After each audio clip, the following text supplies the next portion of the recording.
What up? You're a leader. I'm a leader, allegedly. How many people you lead? Like, I think like 50, something like that? Close to it. We're growing. Hypothetically speaking, if I'm in your organization, right? Give me 5 skills that I would need to get promoted into a leadership role. Here's the first skill, seriously. Okay. Self-awareness. Skill number 2.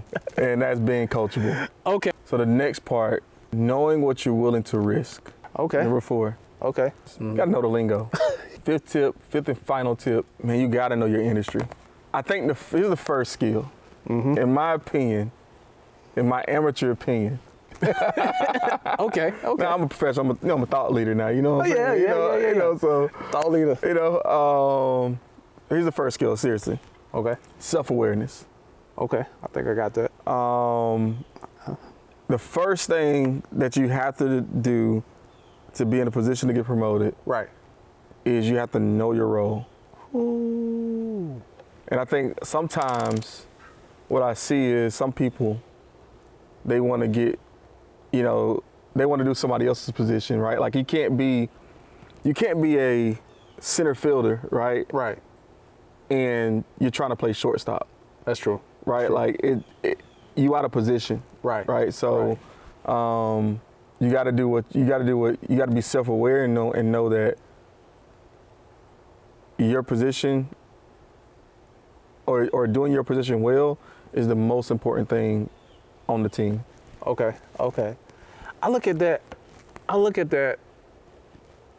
go down the rabbit hole a little bit because I dealt with this, right? So like in football, high school football, I always talk about Avondale football team. I'm gonna put this out here, bro.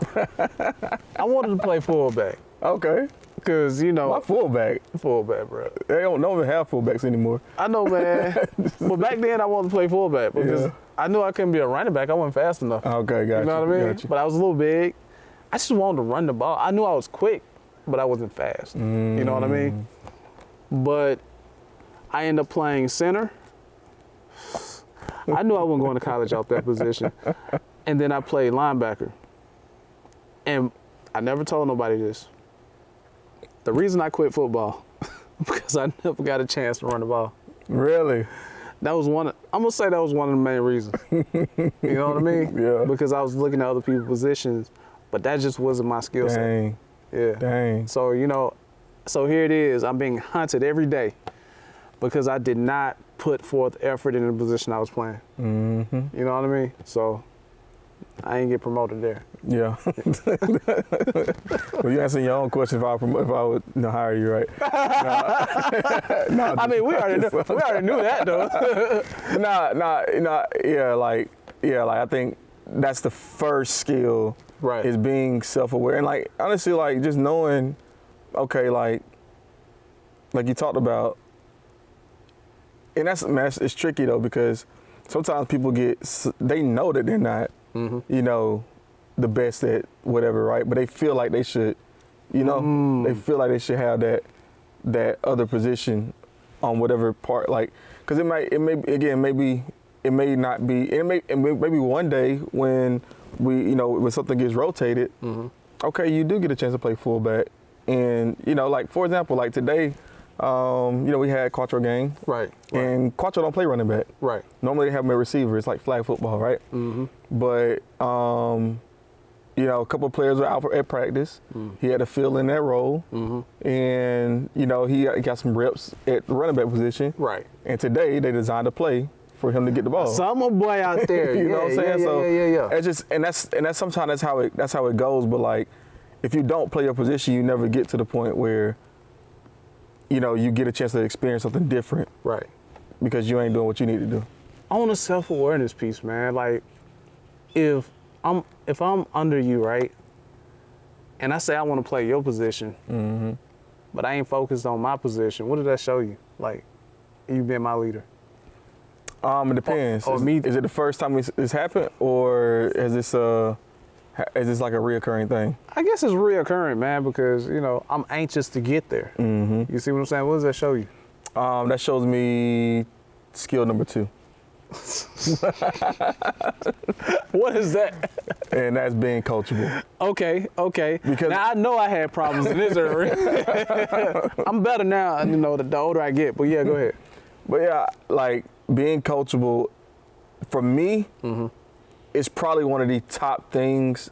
Cause like I could like, if you don't have the skill, like if you don't have a lot of the other things we're gonna go through today, we can kind of work around that stuff, right? Right. But we can only work around that stuff if you're extremely coachable. Makes sense. You know? Makes sense. I got a guy that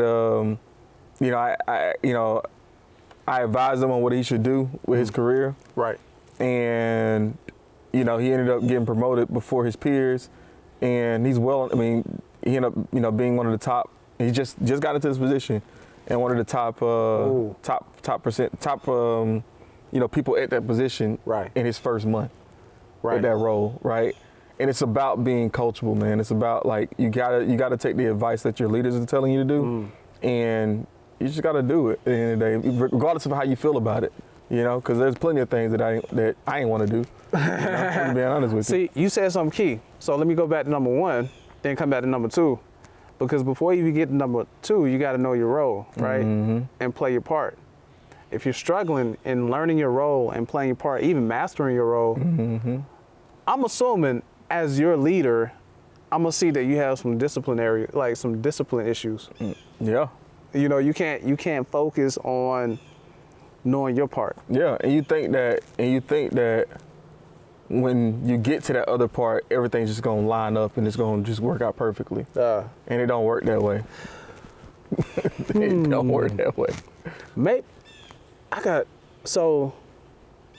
think we talked about this too on another podcast.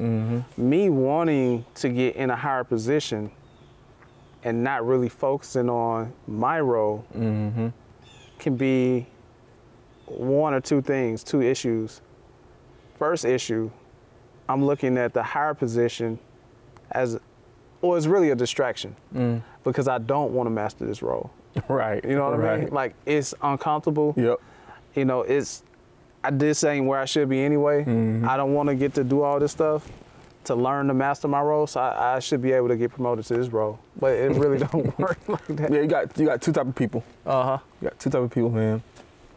People that run from something, and people that run to something. Like I'm gonna tell you, bro. Like that's the difference between, again, like if I got somebody that's running towards something, running to something, they're gonna be willing to do whatever they have to do in that moment of whatever situation they in. Right. They're gonna do whatever it takes. But the people that are running from something, they just trying to figure out a way to get out. Right. Get away from it. And especially when I'm doing like interviews, like.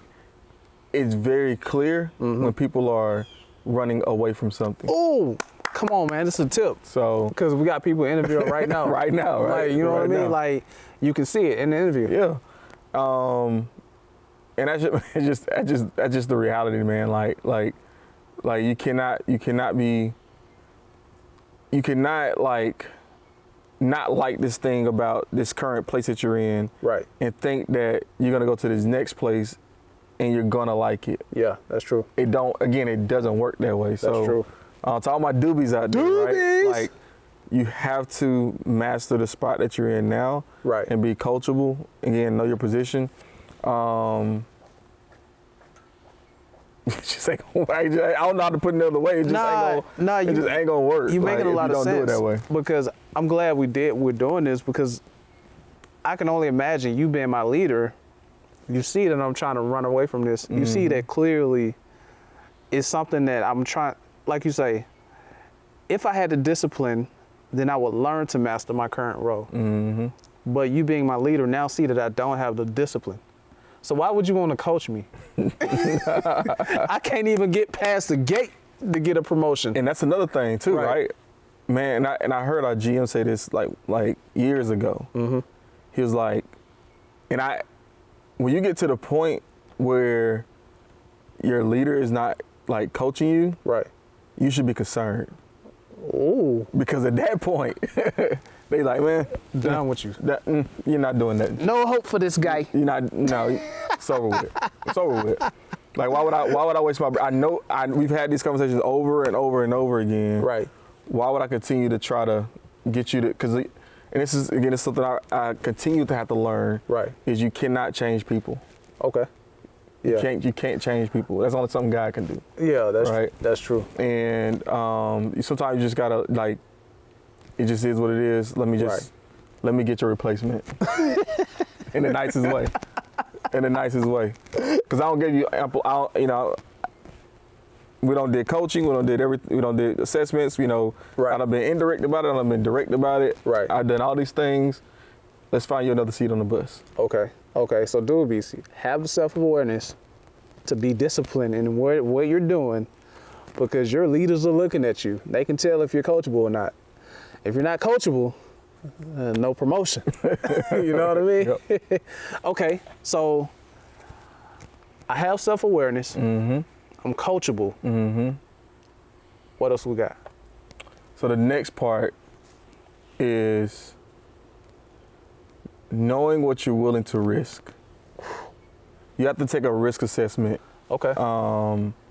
Of yourself, right, and of your situation, right. Right. And that's crazy, bro. Because every time you talk, I see like a part of me that wasn't meeting standards, man. And now, just getting older. So it used to be, Yeah. Just getting old. I'm like, dang, cuz. Like, I'm gonna go ahead, man. Just imagine if you had somebody like giving you these principles when you were 17, I probably did. I wasn't coachable. You wasn't. So I got a question for you then. All right, I got a question for you. Cause, how do you get to the point where you're coachable? I think you get to the point where I'm gonna go in my ET bag. You gotta want it as bad as you want to breathe. Mm. So now you just really kind of like, you see that being self-aware, like when you become self-aware, because you start looking in your environment, man, you starting to see like, yo, this ain't where I want to be. Mm-hmm.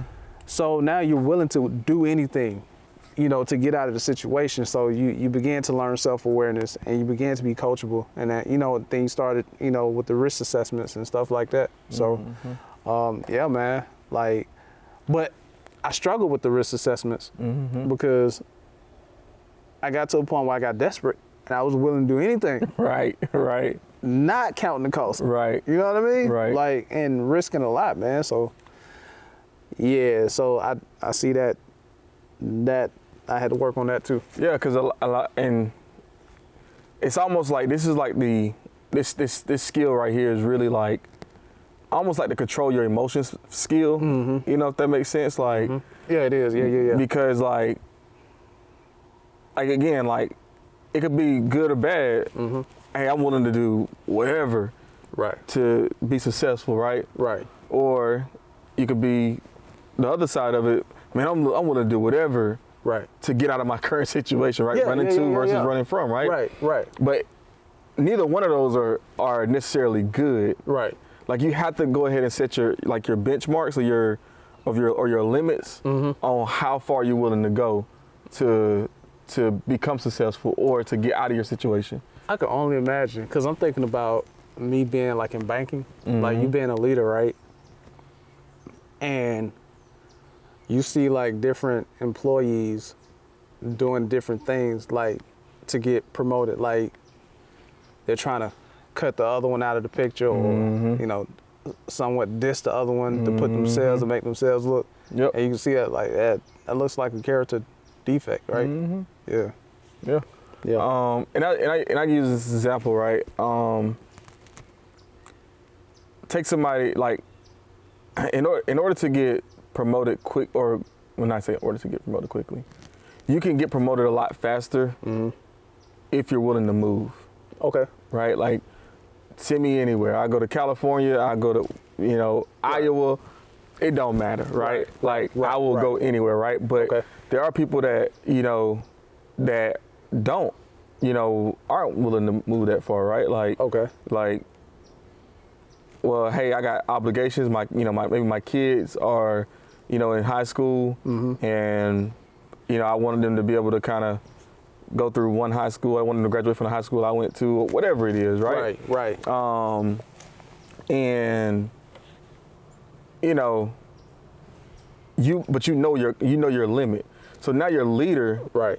can, like, they're not going to talk to you about a position that's in another state over. Makes sense. Because they know that this is what, like, so like if you don't know your limit, Right. your leader can't also, give you, feedback Right. to what is gonna, you know what I'm saying, get you to, because like at that point they're just wasting time. You're just wasting, and then it creates resentment from on your leader perspective because you haven't communicated to them that, what, actually I don't want to lead the city. Right.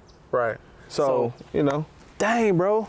So I see what you're saying now. It's like controlling your emotions. Mm-hmm. So you got to have some type of balance. As much as I really don't like that word, but you got to have some type of balance because on one end, one regard, if you're willing to do whatever, you just not really counting the cost. Yep. You know what I mean?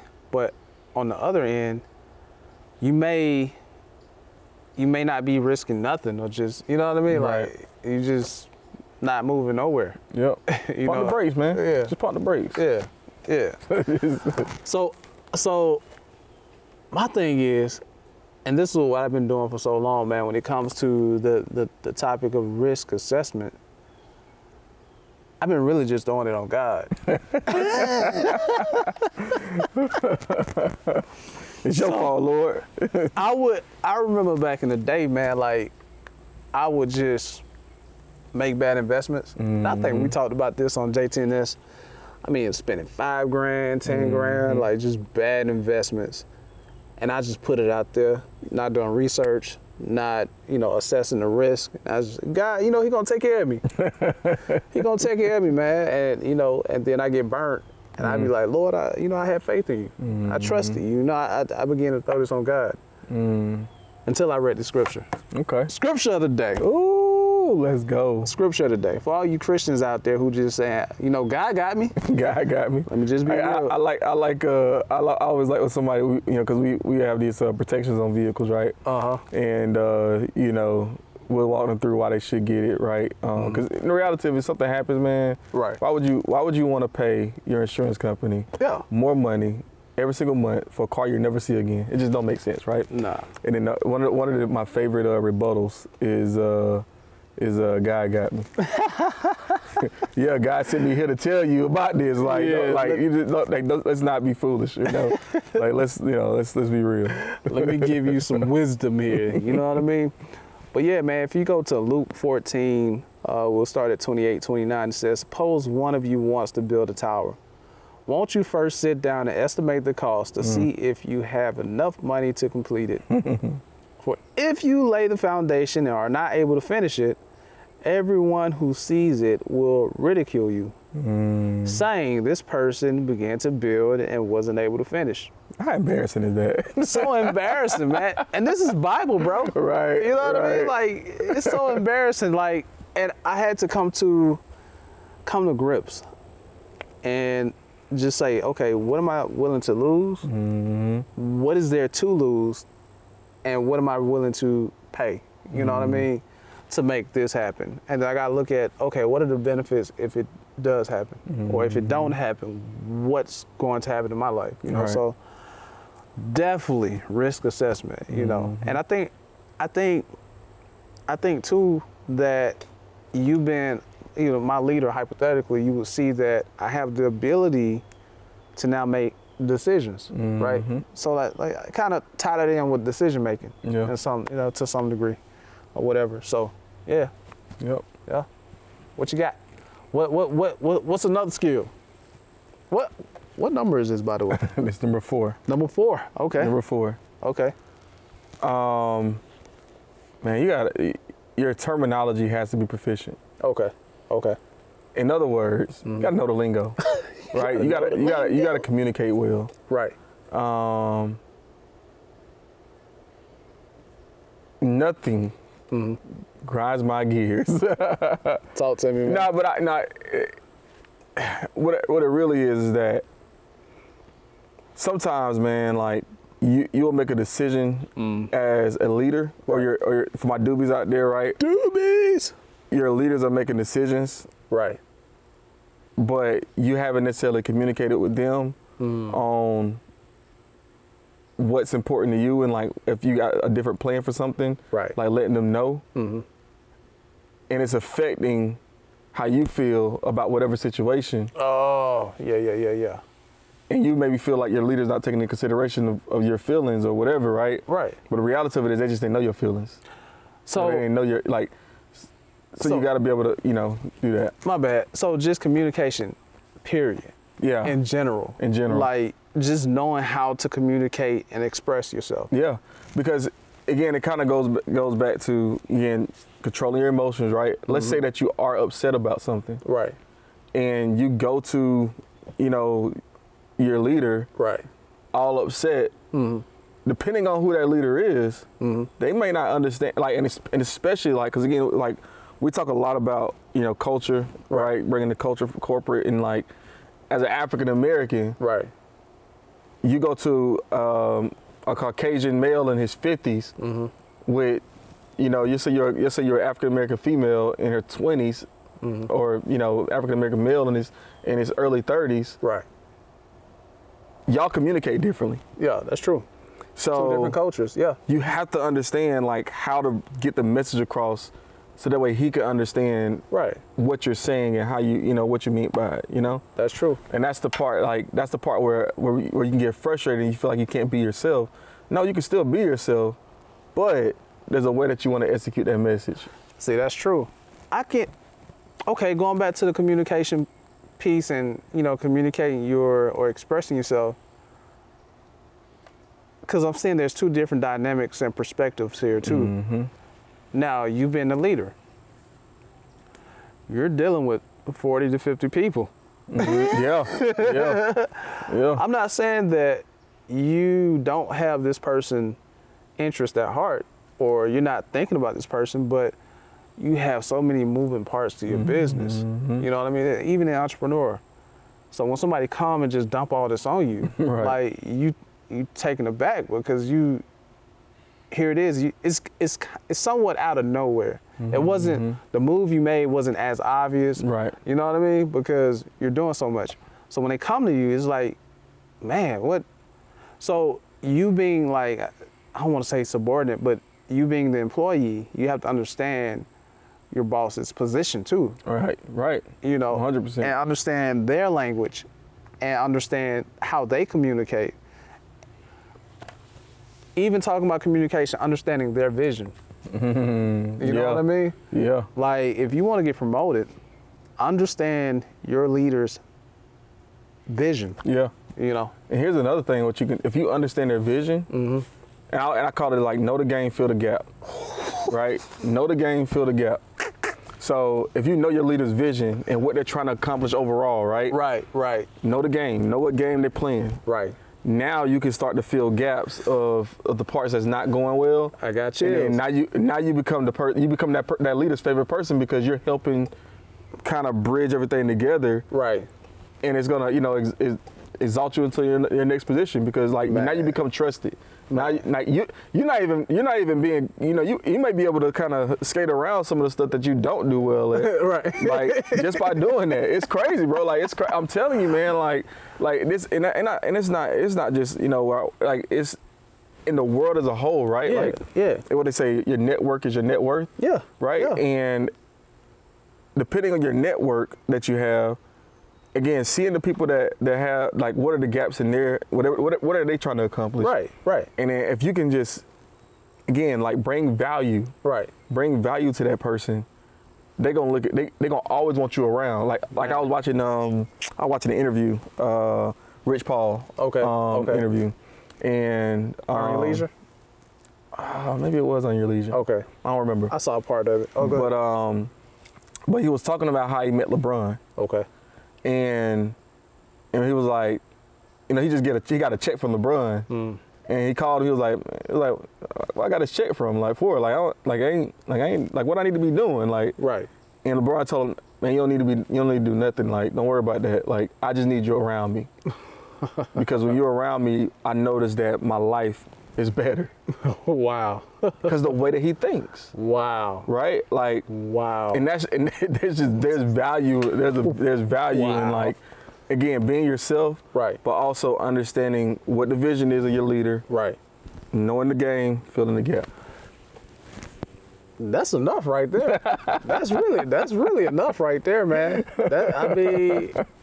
Bro, that's enough. Filling the gap, man. Filling the gap, man. So bringing it back to communication of the lingo, so you just should know they lingo. Yeah. You know, I think the higher up you go, the bigger the picture or the vision or whatever. You know, when you're on ground level, you mainly doing manual work, but the higher up you go, it comes to bigger pictures. Like you're seeing like areas now. You know what I mean? You're seeing like regions, and I'm pretty sure you're looking at a map and you see your locations and what they're doing, and you know what I mean? You're looking at it ain't that intricate, but yeah. You know, stuff like that, man. It sounds very sexy when you say it. Yeah, man. You got to make it sound like the Matrix. Right. You know? Like, oh, dude, just Yeah. But so it's really a different type of lingo, communication, man. You just gotta understand that. So, and not let your feelings interfere. You know. But anyway. Yeah, nobody don't care about your feelings. To let you know right now. I'm just being honest with you, right? Like we got your leaders ain't got time to think about you, like in the nicest way, you know. Right. Like we're not gonna. Hopefully, I can't speak for all leaders, right?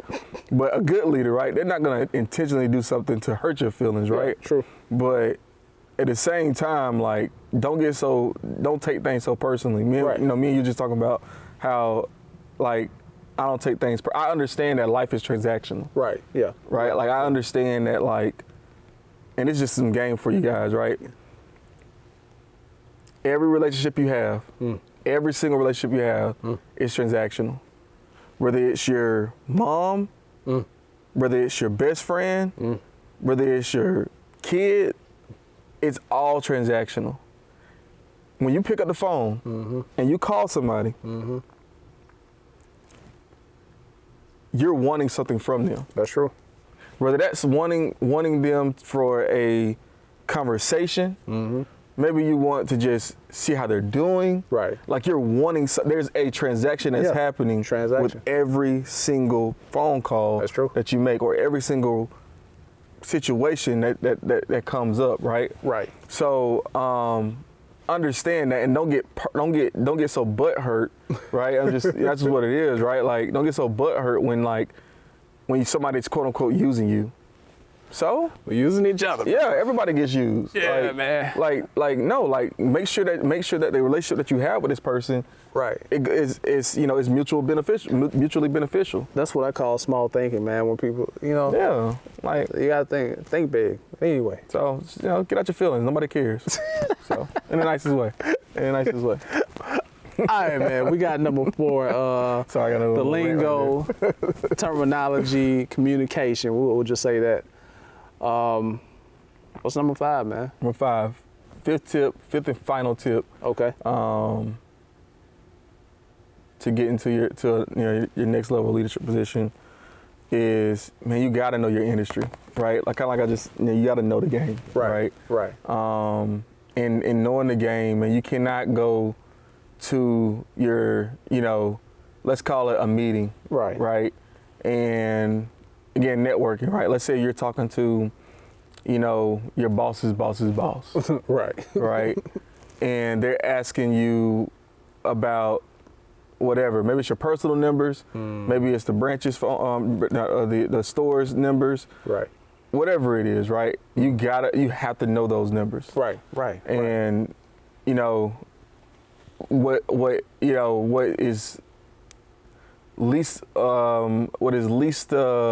attractive, for somebody that is in a hiring position is you not understanding the I guess the game that you're in, or not understanding how to move a certain number. Because think about it, you're going from being just a person on the team to being a leader of the team. Yeah, makes sense. Right. And if you're a leader of the team, I gotta know that you understand what a profit and loss statement is. Makes sense. I gotta understand, because this is for all my business people, right? Like I have to understand that you know how to change behaviors. Like you have to know the game. Like you have to know your numbers. That's true. And what's called if something goes wrong, do you know the processes to be able to turn it around and make it go right? Wow. Because I think that's the thing about numbers, right? Knowing your numbers that's what people don't realize too about numbers, right? Numbers is nothing more than it's nothing more than people's emotions and people's feelings. Think about analytics, right? Let's take YouTube for example. Oh yeah, right? oh yeah. Something I can relate to. Yeah, right? like you got a click-through rate or a retention rate. Man, what's professional, man. You know? Go ahead. And regardless of whatever your retention rate is, only thing it is let's say that 20% of the people stop watching your YouTube after 2 minutes. Right. That's just saying that, like, oh my gosh, like you have to take that number. That number is not. The number is a reflection of what people are thinking. Right. Yeah. This no longer provides value for me. I'm going to the next thing. Yeah. Let me stop. Right. That's what they're saying. Yeah. So. Right. So in order to solve that, okay, dang, how can I provide more value to the people further than 2 minutes? Right. You know? Right. How can I get, make it go from 20% to 40%, so from 40% to 60%, or whatever it is. So these benchmarks, so these numbers are benchmarks, but still a replica of how people think and feel. 100%. Dang. 100%. Every single number. Dang. That's all numbers represent, in my opinion, right? Right. And I don't please don't quote me on any I don't know, not accounting, because accounting is like business, but like these math wizards and stuff. Oh yeah. Whatever. But like even think about like coding. Yeah. Right. Like numbers, they help like get the computer to do something a certain way. Yeah. Which is for the end consumer. Now, if you want to go deep, bro, I can go there. Talk to me. Because them conspiracies, bro. They everything. They got a group out there that just think like everything in numbers. Like when a date hit and somebody do this certain amount of times, and it's crazy, bro. But anyway. Yeah, I mean, you think of, dude, take it back to the Bible. Every number represents something. Yeah. Well, I don't know, every like 1 through 10, maybe, I don't know, 9 or something. I just know 1 through 7, I think. Okay. Well, 8, because 8 is like a new beginning. Yeah, new beginning. 7 is like completion, like number of completion. Yep. 6 is like Satan's number. Yep. Right. I don't know what the rest of them are, but like 3 is no, don't give me the line. Yeah, but I know 3 is something. But it's all emotions. Yeah. A new beginning. Right. Oh, that's people. That's emotions. Like. Right. It's crazy. Like I'm telling you, man, it's crazy. But like we overcomplicate, fantasize about these things going up and down from a numbers perspective. But the reality of it is, you just gotta know what's driving the behavior. Yep. That's driving that number. Yep. And that's how you'll be able to impact it in a positive way. Right. And knowing your industry. Yep. That's like me being an entrepreneur. And I just go into business, pricing something too high. Yeah. And not understanding what's the industry standards. Yep. You know what I mean? Yep. Or even understand the value that I'm offering. Yep. Because why would I price something high if I'm offering the same value? Right. You know what I mean? Right. Yeah. So anytime you go into a new space, you should pretty much get like 3 quotes from somebody in that same industry and see what they're charging. And that's how you can base, because if you got one person charging $5,000, another person charging $7,000, and this other person charging $11,000. Right. Okay. Well, that means that I know I could price my business from $5,000 to $11,000. And it not be a big issue. But if I come in and I'm only charging $3,000, right, I'm cheating myself. Oh yeah. Like, don't cheat yourself, right? That's true. So again, when you go into these conversations with higher ups or whatever, right? You got to know your own personal numbers, and then you got to know why your numbers are the way that they are. Right. You know what? Dang, I should have did this when I was an employee.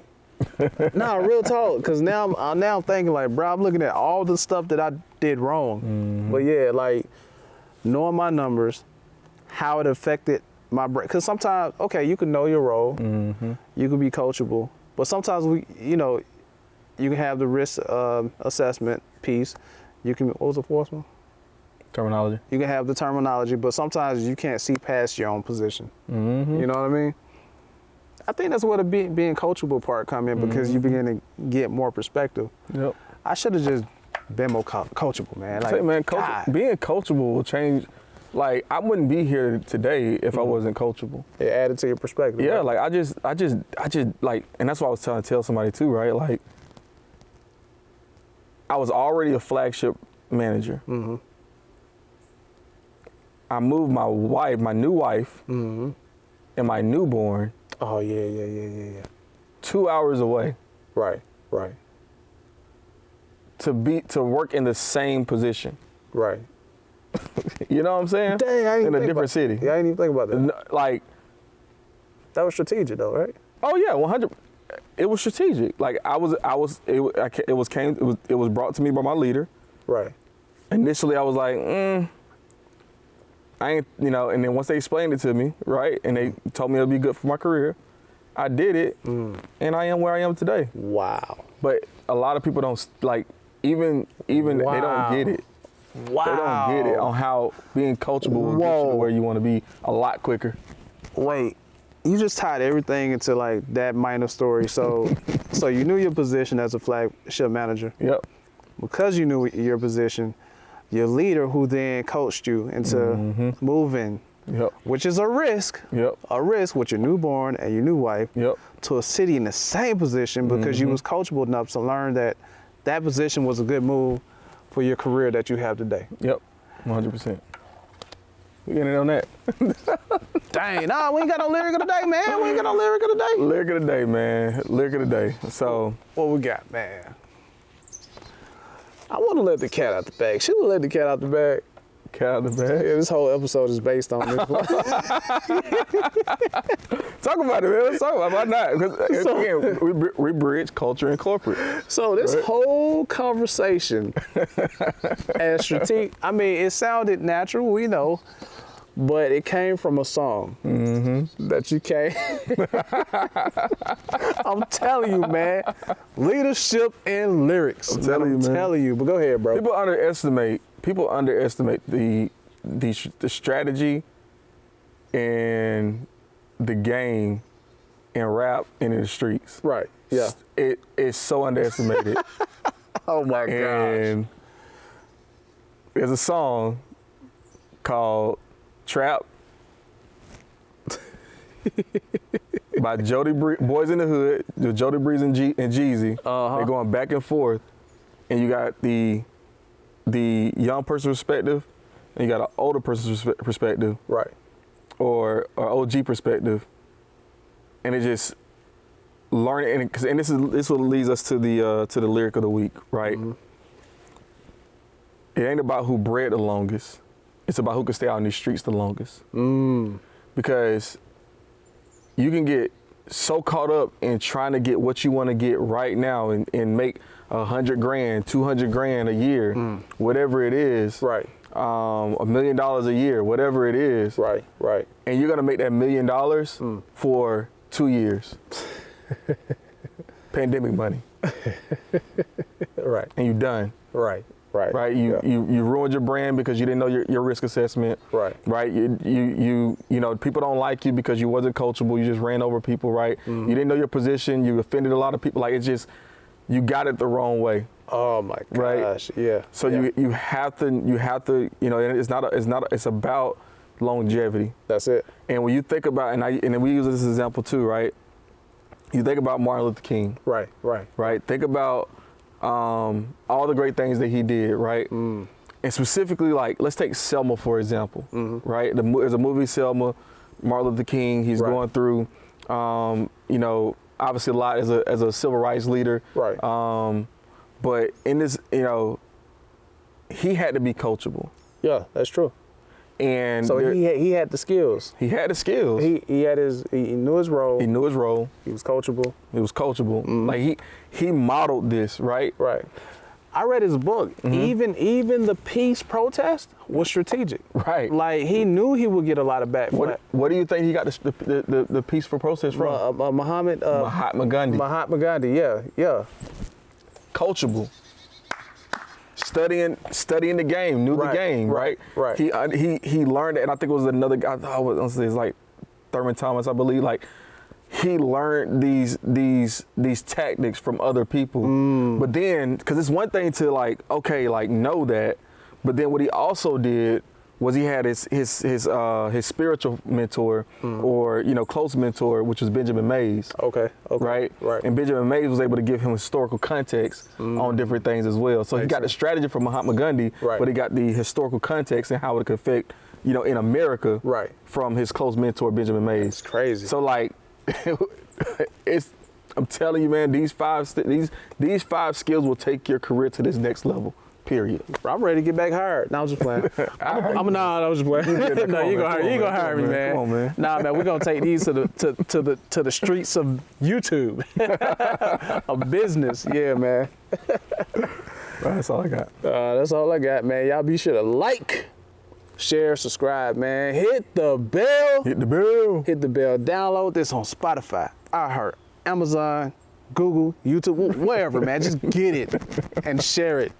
Because we just spit out a lot of game here, man. I think that's it. That's all I got. That's all I got. All right, man. Keep the head up, cause you concerned about them. Stick and move, we can get it done. Call it unity, it ain't no way around it. Cultivating, we get motivation from the big guy. We don't play about them. Going hard for the game, showing love, don't tolerate.